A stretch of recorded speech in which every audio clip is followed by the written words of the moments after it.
Welcome to episode 225 of Come On You Reds, the definitive Toronto FC podcast. And we're back.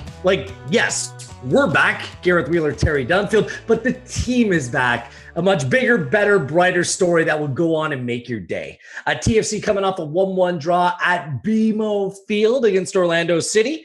We're going to deal with that, the experience of being at the game. Some guy named Josie Altidore. Ever heard of him before? Yeah, I think so. He played a big role in that game as well. Canada in action. Good news on some fronts, negative on others. We'll get into that and the next steps for Toronto FC as they return home and try to climb the table in Major League Soccer. Dunfield, how are you? Doing well? Busy weekend? Class weekend. We had a big derby game in the academy Saturday morning against Vaughan Soccer Club. And we drew 2-2 the 15th. Okay. We did okay. We're giving up a bit. We're playing a year up, but that was awesome. Then the first team back to BMO, which was class. And then a busy day with Canada Soccer yesterday. Just an awesome weekend. You didn't cue my tunes, Terry Dunfield, Academy updates. Then that's when you go on and give your Academy update. I just think it was like a great weekend for Canadian soccer all around. I know all the results didn't go the Canadian team's way, but like TFC, Montreal back in this country. We don't cheer for wins for our Canadian rivals, but 5-4 banger in Montreal. Whitecaps beat LA. Beat the Galaxy. TFC back home, a real positive performance. Canada's in action, derby game against the United States. Busy weekend of Canadian Premier League action. It just felt like a proper Canadian summer soccer weekend, didn't it? Yeah, it was brilliant, and I think TFC back at BMO was the headline, man. Yeah. We were in the studio with Ian Hume. He's telling me that he's coaching in the Ontario Cup. So the fact that kids and youth soccer and Ontario Cup's being played right now is an absolute positive as well. Let's dive straight into it. TFC won, Orlando City won on Saturday night in front of 7,000 strong at BMO Field. Your thoughts on the game and the performance, Terry? I just think before maybe we get into it, we just talk about the feeling of being back at BMO and getting back into our routine. And it was my, fiance now, Afton, and I are going to the game as fans, and we weren't working, which was nice. Trying to find some free parking in Liberty Village, which I never find, and then eventually end up paying for. We walk over, and it was just like a nice feeling being back at BMO. It was so cool. I thought it was pretty seamless what they did with the electronic tickets. Then you start to see some familiar faces. Saw Chris Schufelt doing his thing, buzzing around the BMO Field. KJ was in the stands back, taking a game in with his son. It was just, it just felt right. It felt like you were back at home. It did. I got to walk into the press box and the quiet awkwardness of walking in there. It was different not being able to see a guy like Mike Massero, who's been there for like such a long time, but seeing familiar faces like Maria Papadakis, our producer Erica, quality stuff, getting to actually reconnect in real life after working from afar with one another for so long through this. I think you're right. Like that was my kind of favorite part. It was a beautiful night, by the way, picture perfect, like the pink purple sky, great temperature, but it was a walk down to the field and driving there. It just seemed like there was a little bit, I try to park as close as I can to BMO Field, but I decided to park up Dufferin and take the longer walk down just to enjoy it, just to soak it in, and seeing people all kitted out, wearing their scarves. It was worth it. And although there was just 7,000, Wheeler, I love you. How do you play me like that? It wasn't quite the entire feel of a full match night. I'm looking forward to Wednesday when there'll be a few more people.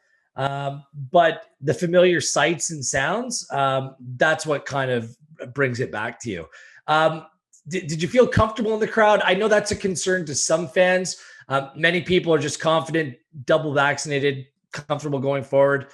How did you feel comfortable in the crowd? Fine. There was lots of space. I get my double vax tomorrow. I've obviously had COVID, so I feel like I'm in an okay place there. But it was no problems at all. I was right behind the bench, and it was kind of cool to see 6 academy kids on the bench. They didn't get on, but they're kind of looking up at coach, and I'm like trying to be cool, but wave down to hey, Noble! Yeah, he just calls me and I'm 15 rows up. Get your head in the game. Like, that's the last thing they need to do. Turn around and see your mug. Welcome home. Yeah, Dunfield. God.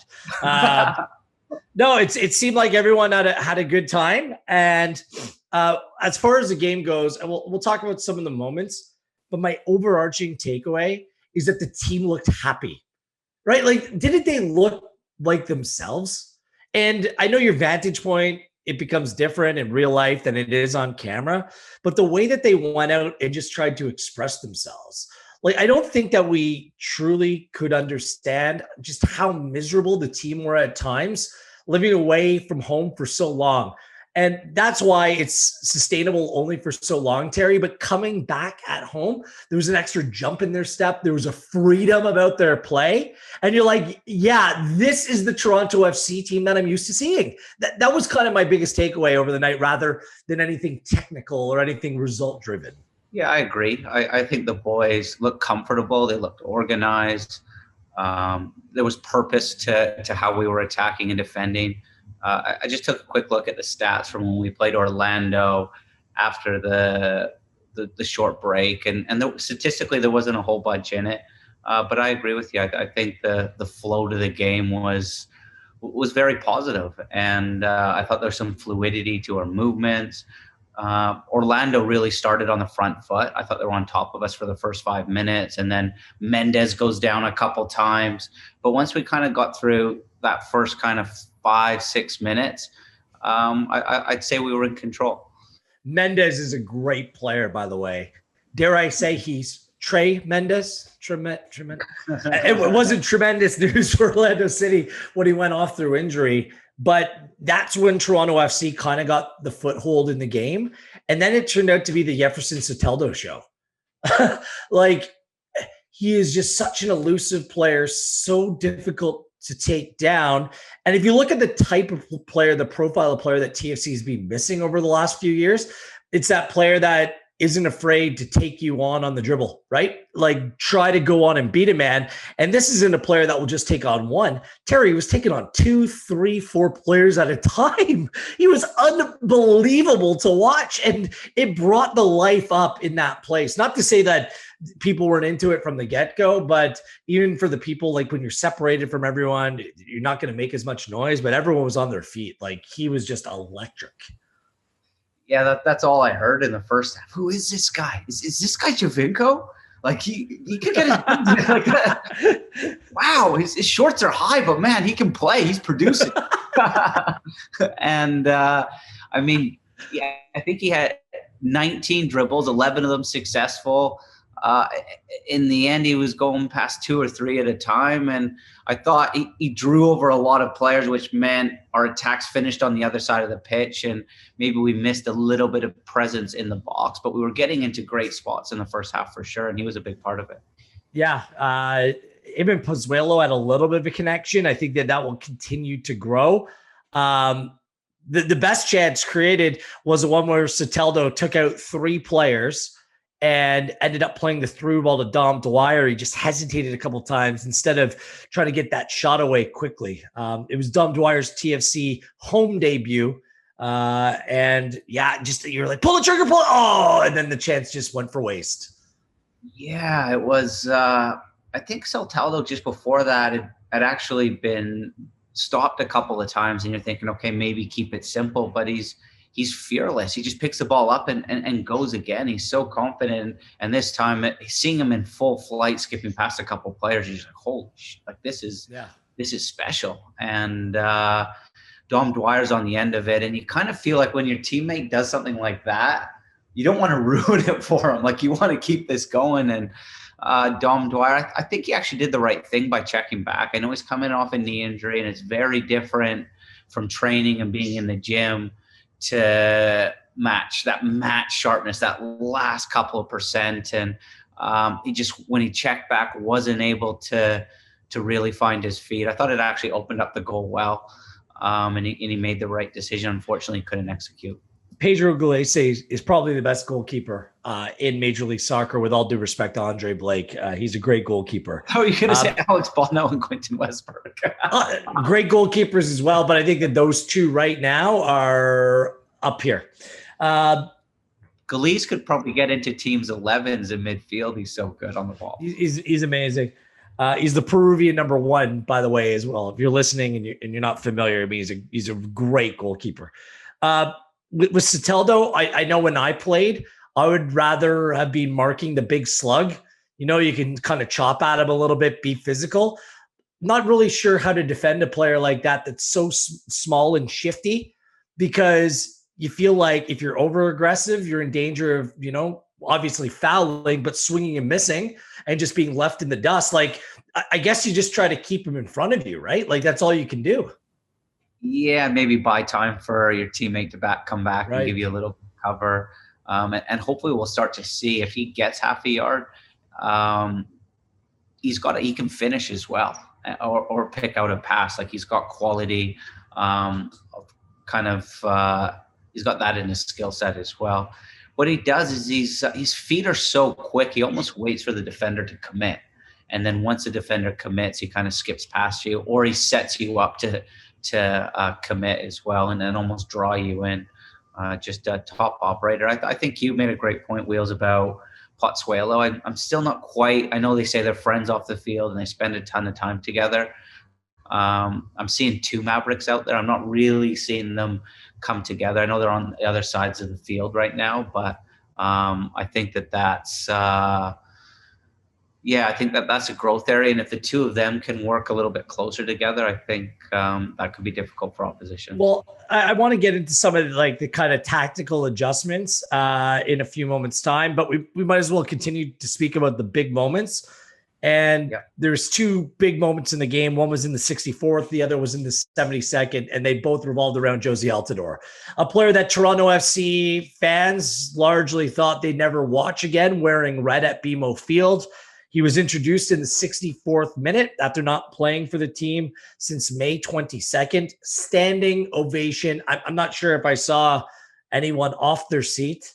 The energy after that, you could feel it inside BMO Field, and it only took 8 minutes for him to score. Only 8 minutes, Terry, and you just knew that something special was going to happen, and it always had to be Altidore in that moment. What did you make of the goal? What did you make of the moment? From a fan in the stands perspective, it was water under the bridge. The fans forgave whatever took place real quick. As soon as he started to warm up, it really gave BMO Field a lift. Then he come on, and Perez is like, no, go warm up. I think there was an injury. So he has to go through that process again, but it was interesting. I was watching him come on, and they're trying to show him the set pieces. He wasn't really interested in that. Like, he was possessed, and he had a purpose, and it was to score and show everyone as soon as he kisses the crest on his shirt that, you know, he's back, and you know, he's going to help the club. And Afton, my girl, said, I bet you Big Mac he scores. And I'm like, oh, okay, we'll see. I don't know how fit he is. And as you said, within 8 minutes, it's in the back of the net. And you probably can't even write scripts like that. Yeah, and you know that he thrives off that. He's a showman, and that's one of the reasons why people love him so much. He's a performer. Okay. What did you like about the goal? I know you kind of want to walk us through how the goal was scored. Yeah, I love the goal. For 8 minutes, he didn't do a whole bunch. All he did was lock up the center backs and created some space for others. And then he just got a little bit antsy up there. He said, okay, I'm going to drop a line and come get on the ball and make things happen. He actually comes out to the right-hand side to help Auro and really draw Orlando over. Auro finds a nice pass through the seams. TFC work it really well right to left, something out of Greg Vanny's playbook. Nice overload on the right-hand side. I think it's the first time Saltado uses the run, the overlap of Morrow. And Josie Altidore, who was part of starting the move on the right, tracks into the box, pulls off to the back post. And there's just a little subtlety to his run where him pulling back to actually create a little bit of space and allow him to build speed to go and attack it. And there was only going to be one winner there. What a great ball too from Justin Morrow. Goal number 76 for Toronto FC for Jozy Altidore. It is 161st game. That's just a little bit under a goal every 2 games. And that's what he does. And that's why he gets paid the big bucks. And that's why he's a difference maker on the field. And that's the Jozy Altidore that Toronto needs. I know a lot has been made of him coming back. He's not going to be the savior, Terry. That's not in his DNA. He needs to be part of something that is going to be improved. It's going to be better. And that includes his own play. I mean, he knows that now 4 goals over the last 2 seasons isn't enough of an output for a player like him. I think that Perez did take a little bit of a risk putting him on as early as he did. This is a player that obviously has had some issues staying fit. He's been training away from the team. As a former player, you understand what that's like, how difficult that is. Just comes into first team training this week and came up big when the moment counted. So the risk absolutely paid off. But it wasn't a no-brainer to go on and play him for 30 minutes, Terry. Like, I think it was calculated by the coach, and it was the move that obviously came and gave Toronto FC a point on the night. Yeah, I thought in the first half there were times we just missed his presence in the box. Yep, absolutely. I think without that, you need to be a little bit more precise and really manipulate the opposition for that perfect attack. And with Jozy Altidore, he can put balls into the box and he's going to make plays happen, as we saw in the goal. Big picture, it's a tricky one because it kind of crosses into your club values, your morals, you know, and you know, are you okay? We don't exactly know what happened. To just push that all to a side and say, you know what, we need our best players if we're going to pull this miracle off and get back into the playoff picture, and you do. And you know, I think it's a lesson too for coaches. Bigger picture. You see Gabriel Hines at Atlanta. He froze out his star player. You know, MLS is its own beast, and you have to adapt not only to identity and cultures, but also to your star players. It's about finding that right mix, isn't it? Yeah, it's but really certainly a tricky one. Yeah, and this league is trickier than most because of salary caps, the way the contracts work, league rules, available. Like, go down the list. It's just you know, it's what makes the league special and it's what makes the league quirky all at the same time. But quite the introduction for Altidore. Just quickly, Justin Morrow's ball. That was vintage Morrow coming down that left-hand side. I thought he was excellent. I think that was his best game over the last 2 years for Justin Morrow. And it was good to have him back in his starring role with Lawrence and Richie Lai away on international duty. It's going to be another big spot, a quick turnaround for a player that's getting a little bit older come Wednesday night to go on and do it again. Saturday for Toronto FC. So we'll see what options may be available to Javier Perez going forward. We'll get into that in a moment. Unfortunately for Toronto FC, and this has been the story, Erica and I were chatting about this, but this just happened a few weeks ago in Nashville, where Toronto FC take a 2-1 lead. I believe it was Jonathan Osorio that scored, and then Nashville punched back like 2 minutes later. And what happened was, a minute after scoring this goal, the crowd, everyone's still like buzzing. The ball goes down the other way, penalty given to Orlando City. Now, the goal was ended up scored 5 minutes later because of a VAR review, but there was no doubt about it. Alex Bono came out, didn't make contact with the ball, came through Benji Michel. It was a proper penalty call, but on the goal, all it was a long ball played. Arrow didn't make proper connection. The ball was caught between player and goalkeeper. Michel popped up. Just another little bit of a self-inflicted wound by Toronto FC gifting away that penalty. And it's not just giving away the penalty, Terry. It's the timing that's crushing. Yeah, it was it just took a little bit of wind out of our sails, didn't it? And I felt for Auro because he dealt with a ton of direct play. That was part of what Orlando were doing. Every goal kick out to Matinho, and he'd shell it forward into Michel. And it was almost like a 1v1 duel with Auro. And so he'd seen that picture a little bit, maybe not from a diagonal. It was a tricky ball to deal with. Once it bounced, you're now in trouble. looking at it again, I know you don't want to give up a corner kick, but I'd say that Auro just head that away for a corner kick. Don't take any risk. And it's a real awkward one because you're not really sure what the goalkeeper's doing. The ball's in a tricky spot. You've got Michel, who's arguably the quickest player in the league, bearing down on you. And now all of a sudden you've just lost your bearings a little bit.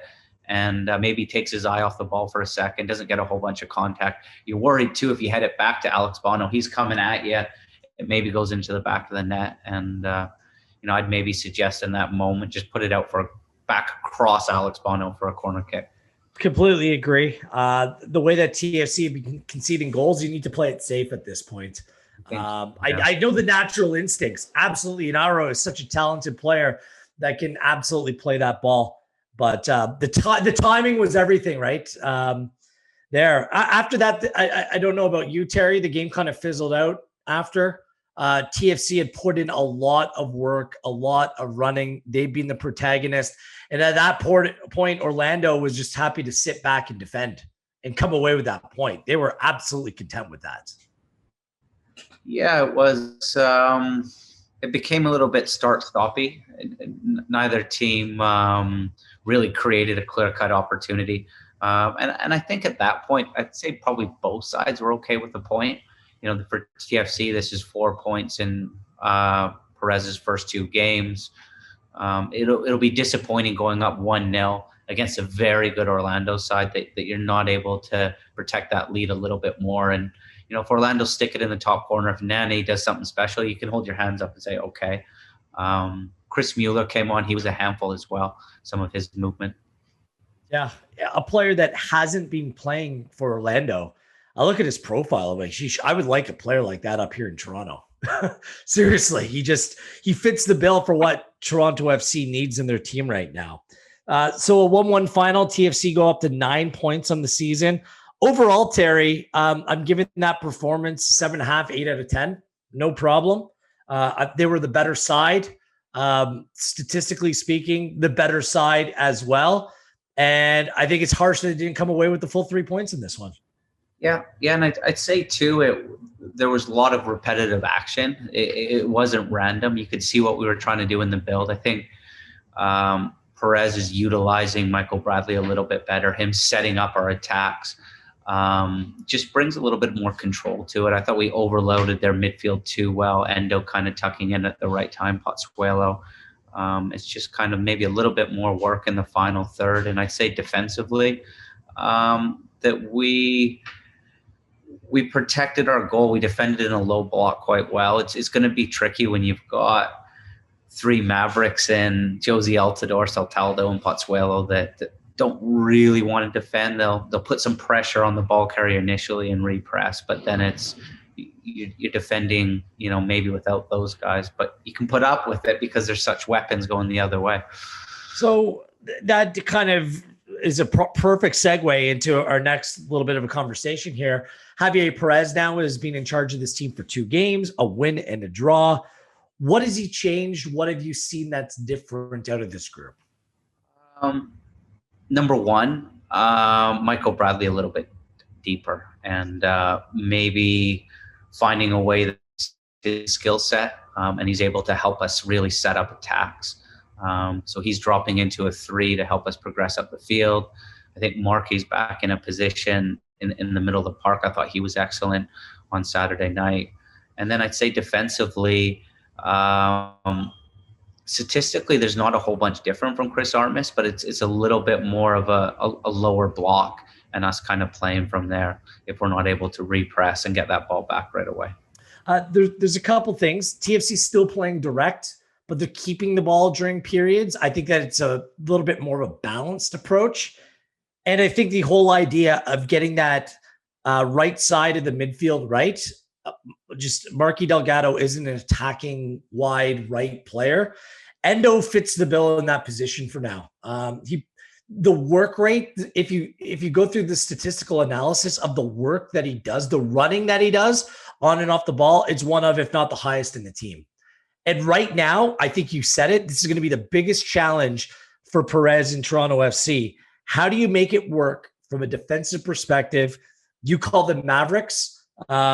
Soteldo, Pozzuelo, Altidore, all three of those players on the field, and their focus is going forward.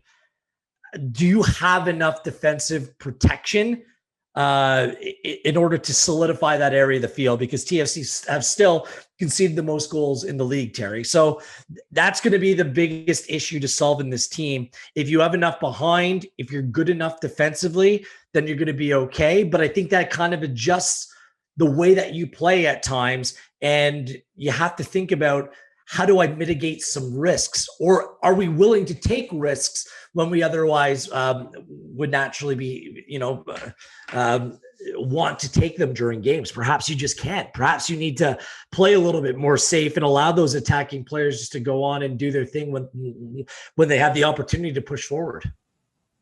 Yeah, the three things that come to mind are in possession, make sure you look after that ball and finish your attacks. So you're not losing the ball in bad areas, so you can reset your set defense. I'd say defensively, you can sit a little bit deeper now, and that low block can become a weapon real quick, like we saw with the Dom Dwyer opportunity where Saltado in transition went past a couple of players. Those would be the two sort of keys for me. My concern would be that you just start to sag and then it becomes attack after attack. It's important that those three get into good spots, that when we do win it, they're real outlets. And I agree with you about Michael Bradley playing a little bit deeper. It's a better position for him and certainly a better position for the team. We've spoke about this on this podcast, providing protection for those center backs. They work so well when that unit is playing together. They were playing too far apart before, and now there's much more balance in that area. I have no intel about Javier Perez, but so far so good. Seems like things are harmonious to a certain degree, and he may be the guy going forward. What have you heard behind the scenes working within the club? A good word in football is, as you know, is stability. And I think he's just brought in a calmness right now. I think the team looks organized. As you said, the boys, from our vantage point, look happy right now. I think there's clarity to how we're playing. So, if I'm playing Bill Manning, I'd say continue as is. We've got a tough game. It'll be another test against the Red Bulls on Wednesday. But I'd say, if Javier Perez is okay with it, continue as is, maybe to the end of July, and then start to have a conversation. But I'd say it's so far so good.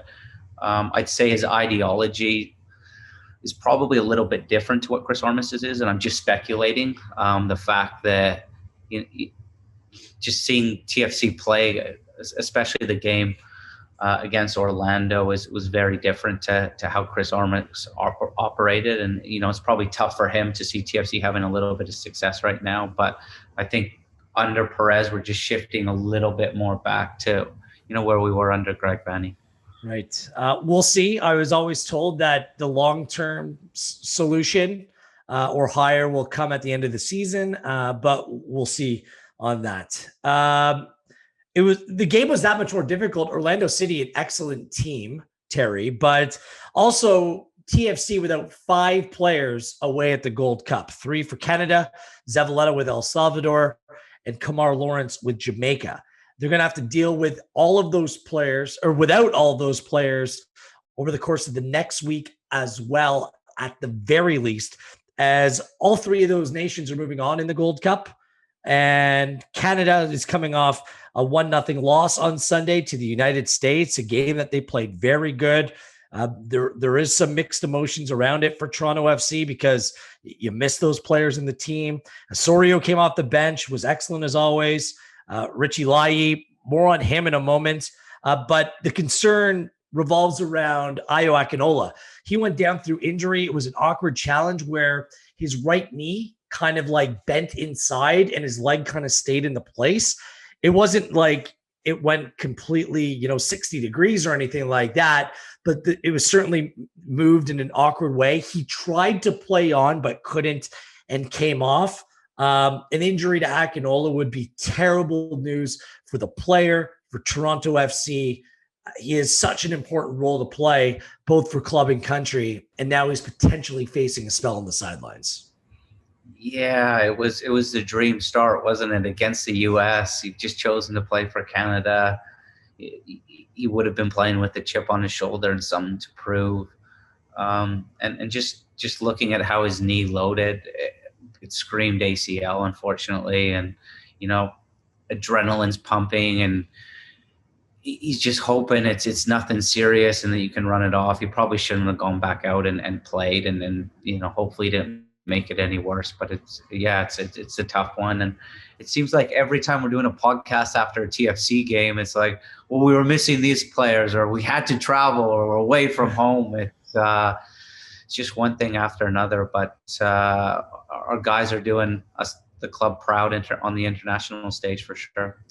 You saw Akinola on the field having a laugh with some of his former U.S. teammates. You hope that he's okay. And perhaps by the time that this podcast is released, we'll have more word on that. He is in the control of Canada right now, so he's not under the watchful eye of Toronto FC. We'll see what happens there, but fingers crossed. He came on in his first Canada game, drew a penalty within the first minute, and looks very much the real deal. And, just a player that got off to a slow start this season because of illness. You just hate to see that happen, because he, in tandem alongside Altidore, makes for, a scary good Toronto FC attack. So we wish Ayo Akinola well. I got to tell this story about Richie Layi. So you're more familiar with them being called Richie Larea. Even over the PA inside BMO Field on Saturday, it was Richie Larea, like when you're introducing like the team for the season. But ahead of the first Canada game at this Gold Cup, we're provided pronunciations for every country in the tournament. And I'm just going through the Canada team.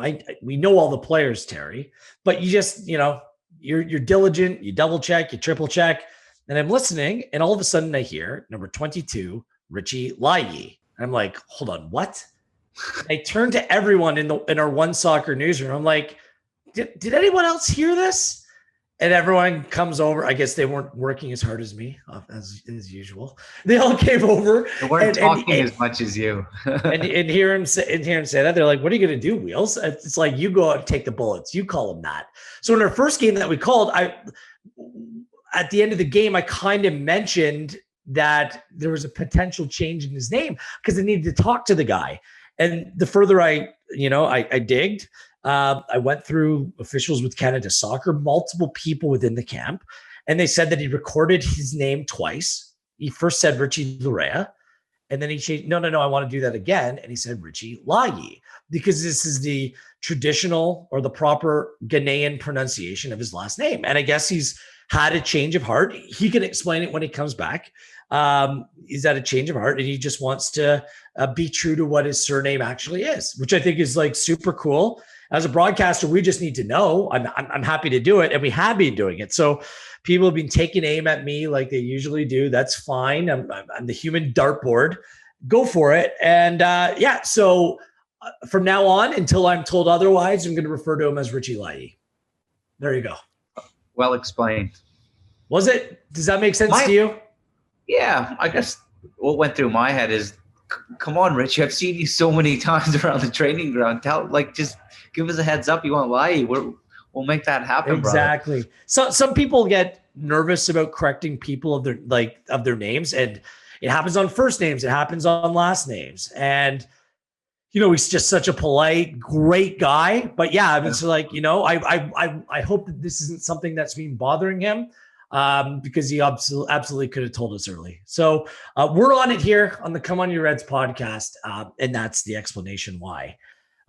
Canada, Layi was robbed of a penalty like day after now. Like, Terry, how wasn't Canada given a penalty? If you missed it, Walker Zimmerman of National, basically rugby or NFL chat, like he was kind of falling over, and he decided just like missile himself at Layi's legs, taking him down inside the area, and no penalty was given. I actually woke up this morning more angry than I was yesterday. How is that not a penalty? And how are people actually arguing that it wasn't a penalty? I feel like I'm like losing my mind. What am I missing here? That was my feeling in the booth, and then driving home last night. And I texted a couple of guys on the Canada staff, why wasn't that a penalty? And I just got the shoulder shrug emoji. So it's the only thing I can think of is it was deemed by VAR as not clear and obvious where the foul took place, whether it was in the box or not in the box. From the pictures that we saw, and we saw a million replays in the moment, it looked like it was in the box. There was contact, and maybe that's why it doesn't go to VAR. The other thing I couldn't think of is Richie slightly pulls Zimmerman back, and maybe VAR and the referee are deem it as like they're both kind of tangled up with each other, and no call is going to be the call. But I'm 99% convinced it's a penalty. 199% chance. Canada will play either Jamaica or Costa Rica. And it was just like, we'll sort of dwell on it, but it's just a huge moment as well. I know. Canada, showed huge character, fight, grit to come back from 1-0 down in a packed stadium after 30 seconds. We're in the ascendancy at that moment. And if we convert that penalty, we make it 1-1. And I believe Canada goes on and wins. Not that we even had to. A draw would have been enough to win the group. Yeah. And it's something that Laid, he regularly does it in MLS. It's sometimes called, like, this is his game. He's quick. He gets in behind. He makes those direct runs. He's strong. And then when there's contact, he tries to draw the foul, but there's a foul there that needs to be given. So this is something that carries over to club football as well. Canada takes on Costa Rica or Jamaica. Kamar Lawrence, Jamaican side. Next Sunday night, 7 p.m. from Arlington, Texas. So TFC Saturday night, Canada Sunday night. What a great weekend next weekend there will be for you. You spend all day outside, watch football at night. It's the way it's meant to be. I'll say this, though, just really quickly. I know we got to get going, but Eric Zavaleta is playing for El Salvador. They lost 1-0 to Mexico, but that is a good team. El Salvador is going to be a difficult team to deal with come World Cup qualifying. So will Honduras. I think that some people are sleeping on how competitive this qualifying will be. Canada will absolutely be right in the mix. But I think you're like, El Salvador, and they're good teams, Terry. I think the Panama's the weakest of the 8. And after that, it's going to be competitive. It's going to be great to watch. Countries are going to take points off each other, and it's important we win our games at home. And kind of going into some of these countries, man, we've both lived it. It's tough, and there's more to it than just a football match. And it's going to make for an exciting campaign. And I think being tested like we were yesterday is huge. That experience of just feeling that adversity, feeling that away crowd, a ref against you. And I thought the performance yesterday was enough to win. And that's a game that we have to win in qualifying if we're going to get to Qatar. Here. Those home games, and there will be home games at BMO Field. They're going to be huge. By the way, Canada-US, January 30th. What if that was played at BMO Field? The field can take it. It's only 3 weeks earlier than that February, 18th against Colorado game. You could do it. Canada-US, Jan 30 at BMO Field. Let's play to our strengths, right? Yeah. Come play up in -20. No kidding. Just to wrap up here, a couple notes. Peruzza has been recalled from his loan. He's in the team. Gallardo, who I'm told experienced one of the most awkward, unusual injuries of all time, is on the mend. He's been loaned to TFC2. Garrick McLaughlin is scoring worldies for TFC2 if you haven't been paying attention. So Gallardo playing, getting a run in, even more reason to check out Toronto SC2. A great result last night in North Carolina. TFC2 win 4-2, back in the playoff picture.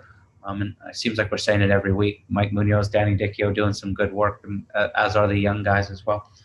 TFC New York Red Bulls, Wednesday night, 7:30 p.m. Chicago, Saturday at 8 p.m. as TFC makes a trip south of the border, and we'll see where things are after that game. We expect some kind of announcement what the rest of TFC's schedule will look like. But let's focus on the field. Red Bulls It was TFC's second worst game of the season. The Red Bulls just, it was a disappointing loss to the Red Bulls at Red Bull Arena. Time for some revenge this Wednesday. And then Saturday, Chicago's not a very good team. That's a winnable game.